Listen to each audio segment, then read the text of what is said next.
केंद्रीय राज्य मंत्री एसपी सिंह बघेल शनिवार को अजमेर दौरे पर रहे। बजट पर चर्चा के लिए आयोजित प्रेस कॉन्फ्रेंस के दौरान मंत्री बघेल ने ऐसा बयान दिया जो अब चर्चा का विषय बन गया है। पशुपालन और तकनीक पर बात करते हुए मंत्री ने कहा कि अब बैलों की उपयोगिता खत्म हो रही है, इसलिए सरकार सेक्स सॉर्टेड सीमन के जरिए ऐसी व्यवस्था करेगी कि केवल बछिया ही पैदा हों। आइए जानते हैं उन्होंने और क्या कहा। जैसे फिशरीज में 500 सरोवर आइडेंटिफाई किए हैं, RASD एक्वा सर्कुलेटिंग सिस्टम वो ला रहे हैं, बायोफ्लॉक को ला रहे हैं, इंडिजियस मेरीन मछली के समुद्र से हजारों किलोमीटर हमारा कोस्टल इलाका है, लेकिन हमारी जो है इंलैंड फिशरी ज्यादा है और डेयरी के लिए एक सेक्स सॉर्टेड सीमन की व्यवस्था की गई है। हम कृत्रिम गर्भाधान को करेंगे कि ये बढ़े। सेक्स सॉर्टेड सीमन आ रहा है और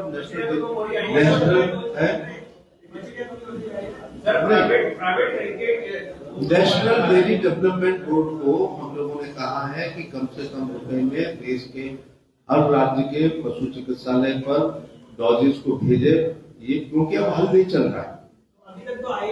नहीं है यहाँ 200 रुपए ले रहे हैं, उसको भी कम कराने की कोशिश करते हैं हम। और उसमें भी नियम है कि साहिवाल, थारपारकर, हरियाणवी या गिर गाय का ही सीमन इस्तेमाल किया जाए सांड का। दूसरा हल नहीं चल रहा है, बैलगाड़ी नहीं चल रही है, दाई नहीं हो रही है, और क्या हो रहा है, कोल्हू नहीं चल रहा है और रहट नहीं चल रही है, इसलिए बैलों का कोई उपयोग नहीं है। जब हम छोटे थे या ये कैलाश जी छोटे होंगे तो बछड़ा पैदा होने में मिठाई बांटते थे और सोहर के गीत ढोलक पे गाए जाते थे। या किसी के घर में कोई मौत हो जाती थी तो बछड़ा पैदा होने पर वो अपशकुन दूर हो जाता था।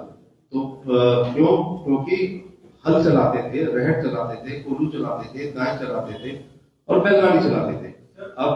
अब मशीन आने से, हल्बी ट्रैक्टर आने से, मेटाडोर आने से, क्रेशर आने से और थ्रेशर आने से, ये पंपिंग सेट आने से सब समाप्त हो गया, इसलिए बैल यूजलेस हो गया, इसलिए वो प्राइसलेस हो गया। इसलिए हम कोशिश करेंगे कि नंदी महाराज पैदा ही ना हो।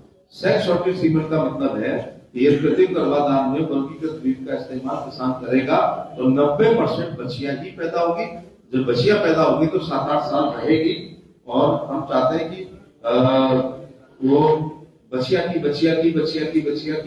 पैदा हो, जिससे 2-3 साल लास्ट सरकार अगर ऑपरेट करे तो हर घर के बाहर एक साहिवाल, थारपारकर, हरियाणवी या गिर गाय की बछिया होगी, मतलब गाय होगी, तो दूध की नदियां बहेंगी।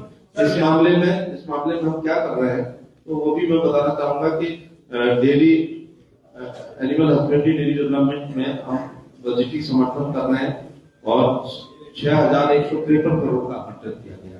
यह आवंटन वित्तीय वर्ष 25-26 के लिए 4,850 करोड़ की तुलना में 27% बढ़ा दिया। तो आप पूछ रहे थे कि डेयरी के मामले में हम लोग क्या कर रहे हैं, इंटीग्रेटेड एंटरप्रेन्योरशिप डेवलपमेंट स्कीम में पशुपालन और डेयरी क्षेत्र में उद्यमिता को बढ़ाने के लिए इंटीग्रेटेड एंटरप्रेन्योरशिप डेवलपमेंट स्कीम के अंतर्गत अतिरिक्त 500 करोड़ का प्रावधान किया है।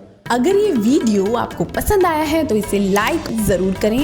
अगर चैनल अभी तक सब्सक्राइब नहीं किया है तो कर लें और नोटिफिकेशन पाने के लिए बेल आइकन भी दबा दें।